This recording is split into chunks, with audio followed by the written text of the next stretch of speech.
Good afternoon. It's Tuesday, the 4th of July 2017, just after 1 o'clock. Welcome to UK Column News. I'm your host, Brian Gerrish. With me in the studio, Mike Robinson. A lot happening, Mike. We're going to start with G20, but we're going to spend some time in the news today having a look at the Jersey child abuse report, which came out yesterday. Yeah, indeed. So this is a wild week as we head towards the G20 on Friday. Western establishment in a state of panic, it seems, over what might happen if Donald Trump meets Presidents Putin and Xi. And as a result, they seem to have deployed every asset in their arsenal to try and, sour the pitch a little bit before any such meeting. So German security forces expecting 8,000 agents provocateurs, violent protesters is how they're describing them, to converge on Hamburg. And 20,000 police officers are going to be there to secure the event. Merkel said that her birthplace of Hamburg was a beacon of free trade and almost predestined to host the G20 gathering. But the police themselves less excited about the prospect. Their representative said, "Many of my colleagues and I find it incomprehensible that another big city has been chosen for such a gathering after the terrible events of Genoa. Why Hamburg when you could have held G20 in, say, a forest in Bavaria or whatever?" So the police questioning the decision to have this in Hamburg, and you might almost wonder, if you're feeling a little conspiratorial, you might wonder why they chose to have it there. Did they want the violence? I certainly think they want violence in Europe. They want violence in UK, Mike, because violence enables the state to bring in the rapid emergency measures, and that essentially means you can bring in your dictatorship overnight, as we've seen in France. Well, that is true, but I think they're also wanting to make sure the headlines are full of that rather than what might be happening in the G20 itself. And in the meantime, speaking of arsenal, of course, North Korea firing a missile yesterday, and China not so happy about that. They've called on North Korea to abide by United Nations Security Council resolutions. They said the United Nations Security Council has made decisions concerning North Korea and its technologies, as well as its activities. We call on Pyongyang to abide by the decisions. At the moment, the parties need to maintain restraint and refrain from actions that could lead to rising tensions. That may well be the case, but of course the United States not so keen to avoid rising tensions, at least certain factions within the US establishment anyway, as they send a destroyer, the USS Stethurn, to sail within the 12-mile limit around Triton Island. This is in the Paracels. They didn't admit that they've done this, but they did say we conduct routine and regular operations as we've done in the past and will continue to do in the future. Now, we should point out here that Triton is not one of these manufactured islands that are sort of in contention with the Chinese. They are part of the Paracels. They have been recorded on Chinese records since about 2,000 years ago, Brian, so you can't exactly say that they're not, that there's any dispute over these particular islands. So this was a little bit pre-USA, we might say, in a historical sense. Well, that's true, but clearly the United States must understand what they're doing when they sail within the 12-mile limit under those circumstances. Indeed. Yeah. And I just find it interesting that all the fingers pointed at North Korea because they are firing military hardware as a test. We've got America, of course, firing its military hardware, certainly not as a test. Absolutely.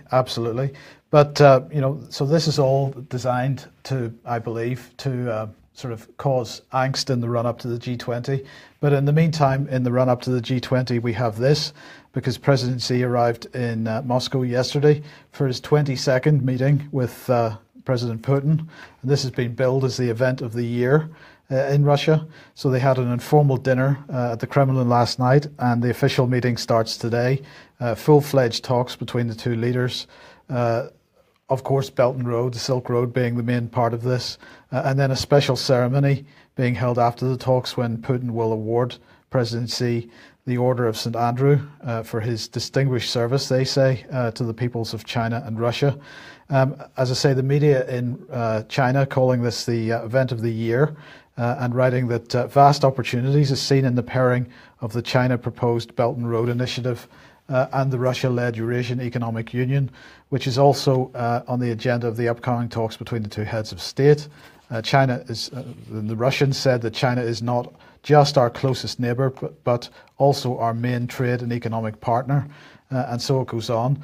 Now, prior to arriving in Moscow then, Xi Jinping was speaking to the Russian media, and he said, well, President Putin and I have built a good working relationship and a close personal friendship. So this clearly becoming the major dynamic of the G20, and I think for the first time there are questions being asked about who is the actual powerhouse of the G20, because normally it's been the United States, and well, we seem to be seeing a different dynamic developing here. Yeah, and interesting, the contrast was it 10 billion, another 10 billion pounds or dollars worth of deals between the Chinese and the Russians that I was reading about yesterday. And you look at the scale of that friendship and compare it to Xi's invite to fish and chips with David Cameron a while ago on the nuclear power plant issue, which seems to have gone into the long grass. Yes. Yes. So, you know, this is the context that the G20 is going to be taking place, and well, as I say, the West, or at least certain factions from the West, perhaps City of London and those types, not happy if Trump were to actually perhaps think about bringing the United States into the Belt and Road Initiative, and this was the comments from the Undersecretary of State on this. He said that they're going to follow up on recent conversations between Secretary of State Tillerson and Sergei Lavrov in the lead up to the G20. So where this actually ends up, we will have to watch with interest. Indeed. Well, let's move on to Jersey, because the Jersey report was reported by the BBC some 19 hours ago, but it doesn't seem to have taken any sort of mainstream position in BBC reporting. Let's have a look at what that report says. We're going to say from the outset that it's an extremely clever piece of whitewash. So we'll bring in the main lady. This is Frances Oldham QC, and she announced the findings of the inquiry, which I've paraphrased here really, but she said there were failings at all levels and across a range of departments, but nobody was really to blame. The States of Jersey proved to be an ineffectual and neglectful substitute parent. I found that a very interesting expression, Mike. What was going to happen is there was going to be a commissioner for children brought in. Now, of course, in other places there are commissioners for children. That absolutely hasn't stopped the abuse of children. But now we've got some of her solutions. She's going to rebrief corporate parents. And if you're listening and don't understand what that expression means, well, if you have local councillors, for example, they have a responsibility to protect children in care within their own local authority's catchment area, and in that role they're known as corporate parents. So this is a very interesting approach. She talks about the Jersey Way. Now this is spin. The Jersey Way was initially criticism of the fact that the old culture of Jersey was blocking attempts to have a look at what was happening with the children. But this is now being spun into, well, the Jersey Way can also be the way forward. So this is all good news. But the main part of the report, certainly in the executive summary, leaves the abusers untouched, because nobody's really interested in who abused the children. That doesn't quite seem to be important in this inquiry, but it is important that the old buildings of Haute de la Garenne Children's Home are demolished as quickly as possible. Because if you get rid of the building, you can just forget about the whole deal afterwards. You can get rid of the whole deal, and we're going to say this is a very, very skillful whitewash by the team under this lady. Job done, no real abuse, nobody really to blame. We're going to move on with the state taking more power as a corporate parent. So let's have a look at some of the reports. This is The Guardian here. Jersey care home abuse inquiry says children may still be at risk. Now that statement's absolutely true, and of course it would be true by the sheer fact that the inquiry has not really suggested that anyone should look for the people who've abused the children. So although they were talking about children being locked up, sexually abused, physically abused, thrashed with sticks and stinging nettles if, for example, some of them wet the bed in various of the children's homes, it wasn't really any one person that did this, it was only the institutions. But you can see The Guardian there very quick to point out that they should demolish Haute de la Garenne there. So get rid of the evidence is a good way to go. So let's have a look at the executive summary. Now, we've spent a little bit of time on this morning and encourage people to get online and have a look at it. Our remit has been to establish what went wrong in Jersey's childcare system over many decades. There were failings. There were failings is not in dispute. Those failings impacted on children already at a disadvantage, whether through family circumstances, a crime committed against the child, or even a crime committed by the child. For many children who were removed from home situations deemed harmful or unsatisfactory, the States of Jersey proved to be an ineffectual and neglectful substitute parent. So that opening paragraph, Mike, is just, it's so skillfully crafted because, of course, what they don't say is that children were being abused, tortured, locked up in solitary confinement. There were just failings. We're aware there were failings. And then they go on to say that on the 6th of December 2010, Jersey's Chief Minister made a formal apology to all those who'd suffered abuse in the state's residential care system. He acknowledged that the system had failed in a serious way. So this is all part of the manipulation of language. So they're only going to have a look at what went wrong. They're not looking at the abuse of children, they're looking at what went wrong, and these were simply failings. This was no criminal acts, this was simply a few failings in a system to protect children, and, well, relax, because the States of Jersey were the real parent, but in this case they were ineffectual and a little bit neglectful. So the scene is set quite well. Let's have a look at the man they're talking about. Here he is, Ian Gorst. And this is what he said in March 2013. It's the right thing to do for victims of abuse who want to recount their experiences to an independent inquiry. It's the right thing to do for our community so we can be assured that we've done everything possible to establish what went wrong and then to ensure it does not happen again. So there's nothing in there about justice. Well, probably we can put that in a better way. I paraphrased him here because he doesn't want to promote justice and compensation for the survivors of abuse, nor does he want those responsible for the abuse brought to justice, because nobody's talking about that at all. The main thing is to blame the institutions, not individuals, learn the lessons, bury the whole thing, and get Haute de la Garenne demolished as soon as possible. Good stuff. It's good stuff. And I think the beauty about this report, Mike, is that I think this is going to be the exact style of the report that we're going to see when the equivalent for England and Wales comes out. This is what we can expect, which is very carefully worded document where there's a lot of words, there's a lot of paragraphs, there's a lot of comment, but nobody is actually to blame.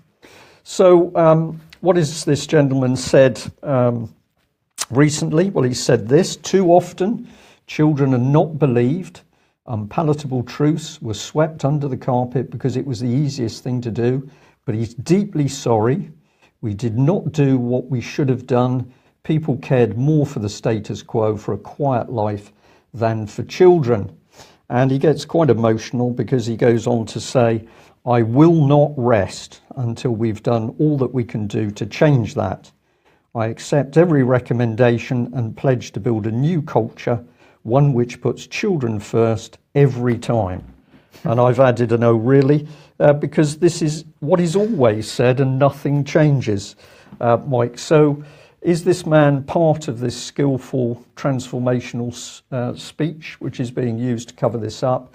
Well, I think he knows exactly what he's saying, and all that has happened is the recommendations are suggesting that nothing should really change. So why should we be interested in the demolishing of Haute de la Garenne?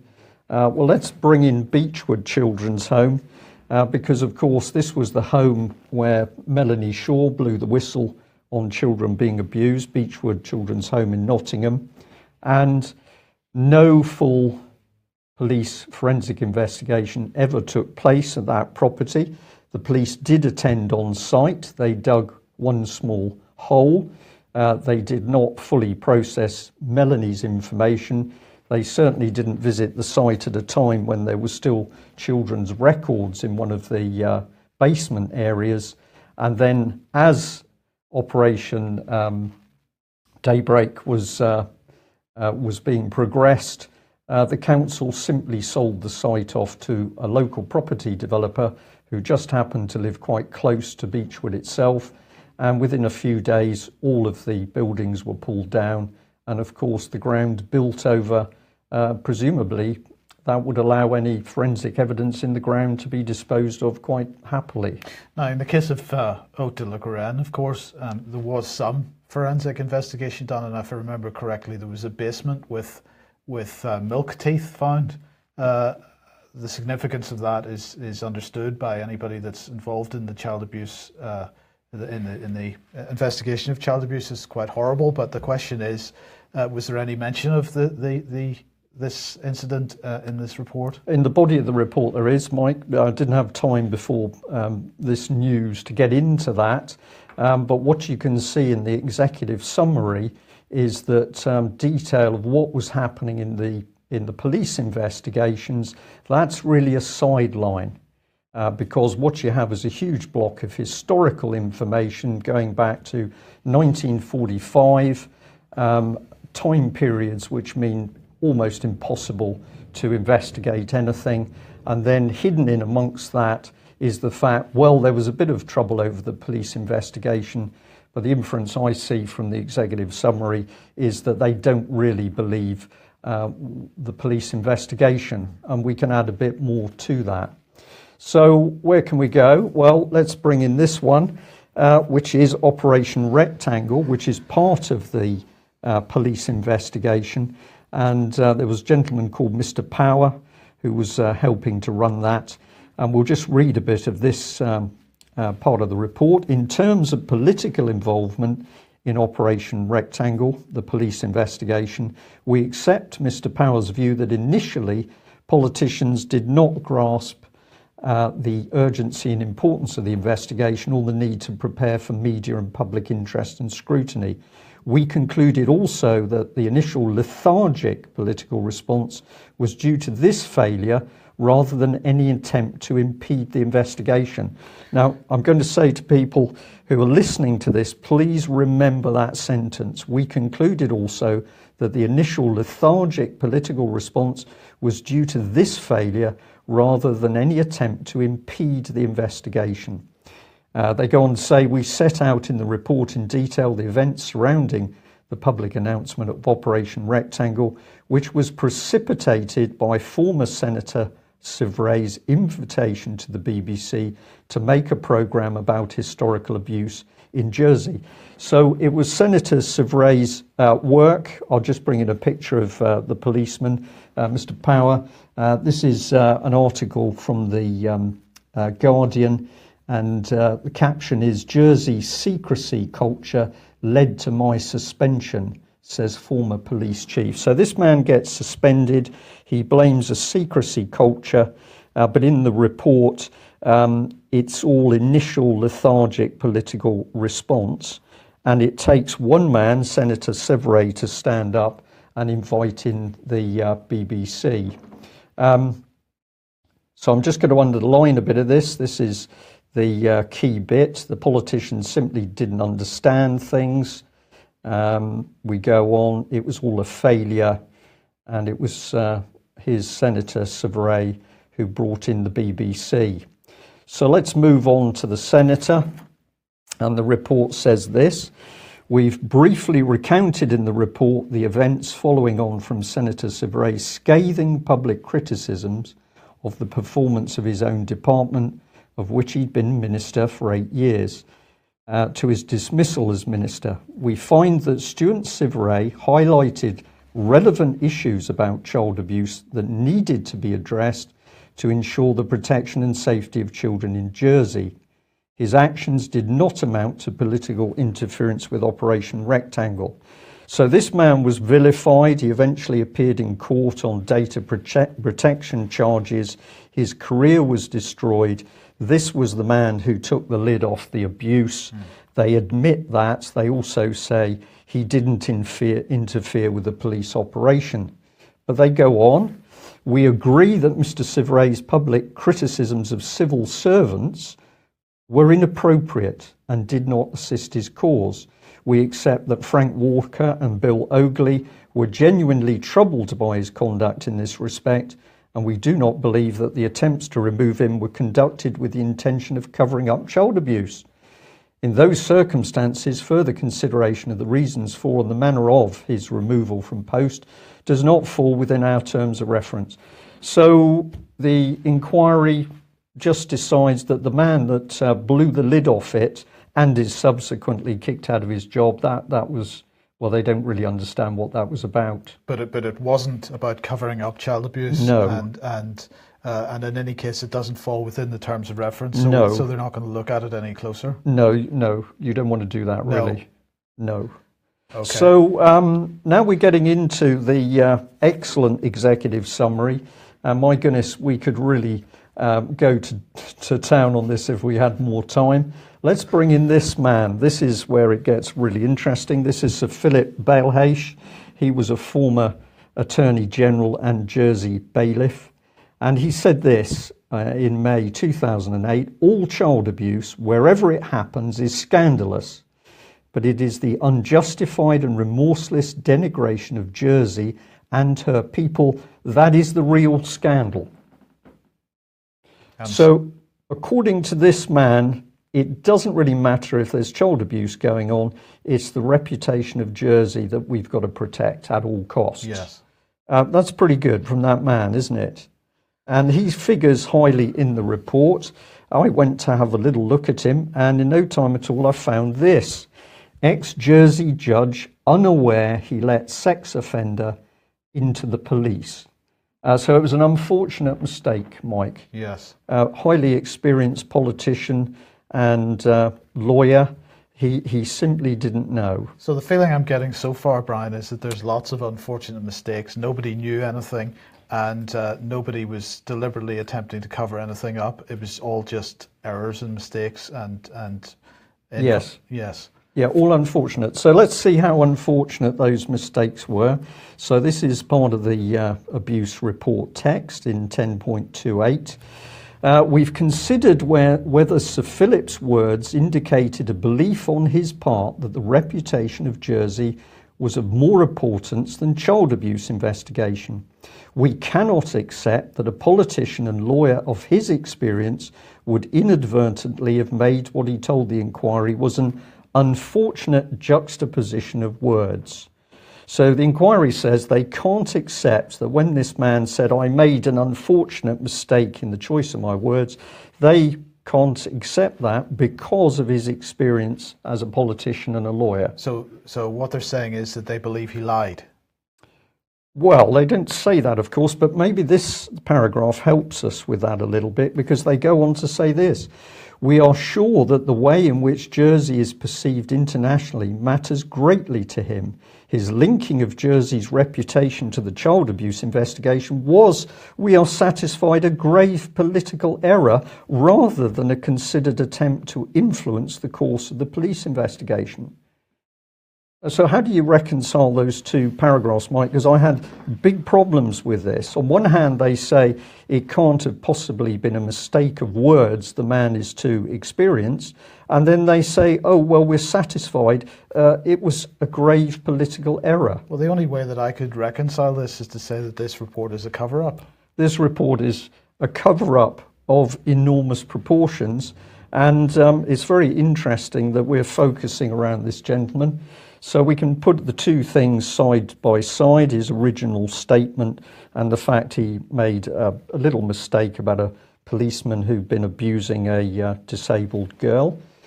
So we've got a bit more from the inquiry. We accept the evidence of the then Attorney General, William Belhaish QC, who understood that the decision to suspend Graham Power, the policeman, had already been made by the evening of the 11th of November 2008 in advance of the meeting of Mr. Ogley and Andrew Lewis the following day.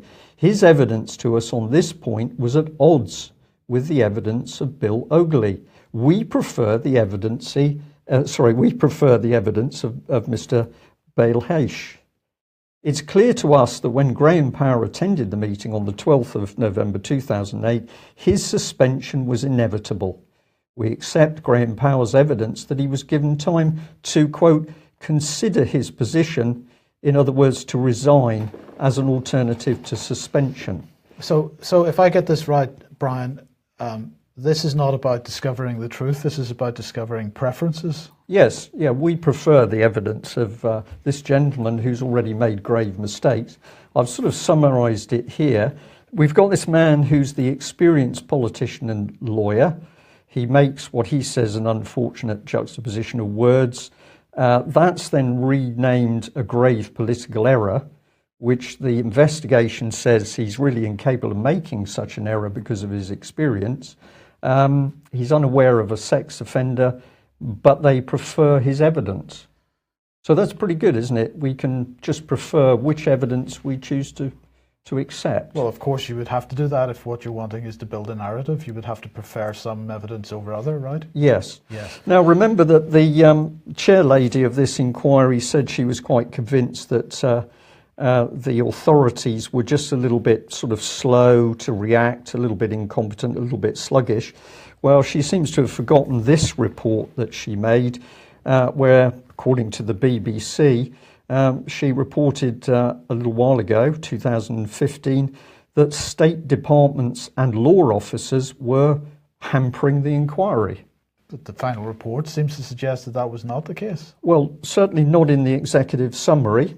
We need to get into the main report.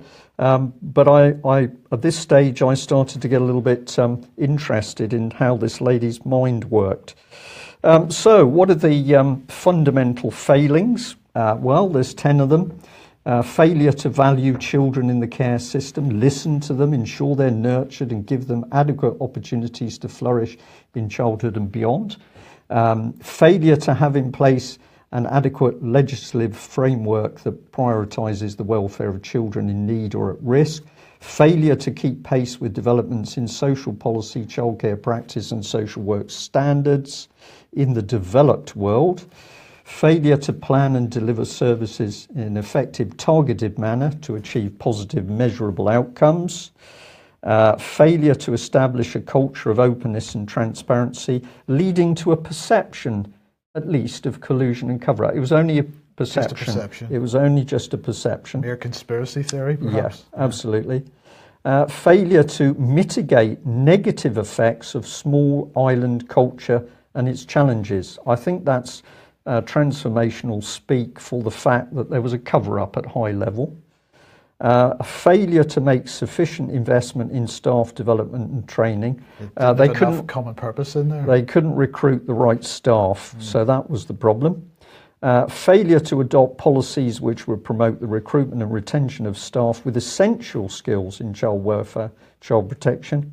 Failure of the states of Jersey to understand and fulfil corporate parenting responsibilities, including adequate aftercare of children who have been looked after by the state. And this one, which I love, the failure to tackle a silo mentality amongst public sector agencies. Yeah. Now, of course, the use of the silo expression is pure common purpose, but we notice in those failings there's no actual mention of the fact that people were torturing, abusing, beating children, putting them in solitary confinement. These are simply institutional errors and mistakes. Nothing too much to worry about. So what are the recommendations? Well, let's have a look at this. I can only give you a bit of this. Many recommendations made over the years in previous reviews have focused predominantly on developing processes, structures and procedures instead of identifying and setting out a roadmap for pursuing desirable outcomes and for transforming service users' experience. Is a service user a child who's in the care system, Mike? I believe that in this case that would be the case. Yes, transforming service users' experience. We have sought to avoid this and have also set out in the report some features that we believe should be part of an approach by the States of Jersey to these recommendations. The key changes required are not procedural, but cultural. And the Jersey way should be one of intolerance of poor performance, having highest aspirations for every child in the island, commitment to securing the best quality services. And it goes on, Mike, in language which I find quite obscene because it's using managerial newspeak to absolutely ignore that the subject of the inquiry was the vicious abuse of children. So we'll leave our audience to have a think about that report. I encourage you to go and have a look at that executive summary. If you feel as outraged as we do, then move on to have a look at the full report. And of course, this lady and her team should be challenged at every available opportunity, because our prediction is you will see in the English and the Welsh child abuse inquiry a similar skillful use of newspeak to cover up the facts that vile crimes have been committed against children. And well, let's move on to another inquiry. Of course, it is an inquiry, not an inquest. It is a judge-led inquiry, just like in Jersey, and not a jury-led inquest.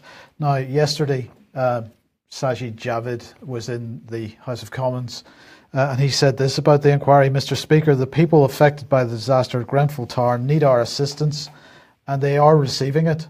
But they also want answers. Sir Martin Moore-Bick has been appointed to lead a full independent inquiry. He has visited Kensington. He has met victims and survivors, as well as members of the local community who have done so much to help. After consulting with the community, Sir Martin will then advise on the terms of the inquiry, and we will ensure there's legal support for victims so that they can play a full part. So Sir Martin Moore-Bick gets to choose the terms of reference of this inquiry, okay? And of course, in the media, they had to admit that his appointment was, as the media said, met with concern by survivors. Met with concern, I think, doesn't even come close to how they feel about this man being in charge, because, of course, he has history in the area, because he had previously, well, aside from trying to limit the scope of this inquiry, he had been involved in moving people out of, in the decisions to move people out, some decanting of people, if you remember the term from yesterday, in the past. So he has history. But he has now been forced by pressure from the local people to include the issue of how this fire came about in the first place. So he was attempting to shut down or to limit the scope of the inquiry. And he's now saying that he's quite happy to look at why people's warnings of fire risk were not listened to. That was never going to be part of this inquiry. He was going to make sure that it wasn't part of the inquiry, but actually the local people have managed to get together and force that issue, which is really good. Now, the local MP then, Emma Dent Code, who's a Labour MP for Kensington, actually wants to see the back of him. He doesn't think that he should be part of this inquiry before because of his history in the area. And so she said, how anybody like that could have empathy for what these people have been through, I don't understand. He's a technocrat, and he's not really what's needed right now. We need someone who can understand human beings and what they've been through. I don't think he should do it. I don't think there can be any credibility. Some people are saying they're not going to cooperate with it, and so it's not going to work. Well, of course, that's the intention. Of course. At least one mainstream news outlet, The Mirror, I thought we would highlight this because their headline here is "Heroic Grenfell Tower firefighters gagged from talking about horrors. Amid fears death toll could rise above 100." Now, they're still downplaying the numbers, but they're highlighting an issue because somebody, I think it was Alex last week, mentioned somebody who'd spoken to him and said, well, why aren't the firefighters speaking out about this? And of course, they're being gagged. Yeah. Well, this is the first mainstream acknowledgement of that fact. And the sub-headline there, I think, is interesting, Mike. The order came from bosses, has been revealed by several fire brigade sources who grimly insist the official figure of 80 dead will soar. Soar is the word, absolutely. So we're starting to see this dribble out and drip out, but still no official acknowledgement. You know, if they say it's going to keep on like this until the end of the year, tensions have got to be building, and particularly if this inquiry is mishandled. Indeed. And we'll say a big thank you to all of the people from the London end who've been feeding us with information and telling us about the concerns of the local community. So if you're watching this news, thank you very much for that information. And we're going to do everything we can to help get the truth out about what has happened around the Grenfell Tower fire. But it's quite clear already that, of course, what the government isn't doing is an open and transparent public inquiry into the circumstances of the fire and that key point of exactly how many people have died. Okay, moving over to Syria then, into Astana at least, but the Syrian peace talks have started again, another round, and taking place today and tomorrow, bringing together delegations from Russia, Iran, and Turkey, as well as from Syria, and also from the United Nations. Jordan and the United States are going to act as observers at this. And Sputnik actually was told by a source that the result of this round of talks, guarantors will announce the beginning of the operation to monitor the de-escalation zones and to define the exact nature of those de-escalation zones. That's as good as they can do at this point. They're saying the joint working group of the three guarantor states will run the whole operation, so guarantors can also specify in the final agreement some procedures for the group. And they're now working on those procedures. So another round of Astana talks, that can only be a good thing. We're going to end on this one, Brian, or this subject, moving back to the UK. This is the Chief Medical Officer, Dame Sally Davis, and she has apparently set out recommendations in this report. The report is called Generation Genome, and apparently we're going to democratize genomic medicine. Does that make you feel good? No. No. Okay. Well, this apparently involves using genetic information from patients as part of clinical care. So it means the routine genetic fingerprinting of everybody is what we're looking at here. So centralized laboratory provision, because she's complaining that there are 25 separate laboratories, genetic laboratories operating around the country, different service levels, and different conditions being offered in different parts of the country, and she's saying that genomic medicine has had huge implications for the understanding and treatment of rare cancers and other infections. Now, of course, correct me if I'm wrong, but of course this type of genetic database on this scale would be of extreme interest to insurance companies as well. Of course, and insurance companies, obviously, and their banking controllers at the back of everything that happens in government and public service. So, okay, so she's saying that she wants to reduce the overall number of labs. So she's calling these 25 laboratories in the country a cottage industry. We've got to shut down this cottage industry and centralise control of it, smaller number but larger scale, reorganise them centrally. And she says this will be more money to spend across more patients, and apparently greater concentration of data makes it easier to define disease patterns or to identify disease patterns. So that's all really good. But then we come on to this story from The Independent, and perhaps this gives us some context actually for what's going on here, Brian, because The headline in The Independent is, "Within 30 years, we will no longer use sex to procreate." And this is according to a Stanford University lecturer called Hank Greeley. And he's saying that basically the reproductive process would begin with parents choosing from a range of embryos created in a lab with their DNA. And this might cause potential problems but I mean, these are not insurmountable problems between partners as to which embryo you would choose. Would it be the one with blue eyes or the one with brown eyes? Would it be the one with blonde hair or the one with black hair or red hair perhaps? So he recognizes that this might cause problems. But correct me if I'm wrong, but what we seem to have here is the absolute promotion by the Independent newspaper of eugenics. This is truly horrible, Mike, and what's in my head is 1984 and children in incubators and sort of being farmed, the children being farmed, and this is taking us there. And these people are promoting this without any real challenge from the public. Right. People should be outraged at the ideas that these individuals have put forward. Sorry, while you were reporting that, I was just having a look. Apparently this lady's been on a salary of £215,000 a year, making her one of the top highest paid civil servants. So she's clearly got some power. And this is the sort of thing that salary allows her to do. And of course, this is going to happen unless we, the wider public, stand up and say we're just not having this nonsense. That's it. Hidden in plain sight. Well, what can we say? Please do your own research into the Child Report. In fact, do your own research into everything that we report on UK Column News. It's important that you read and see for yourselves that what we're talking about is correct.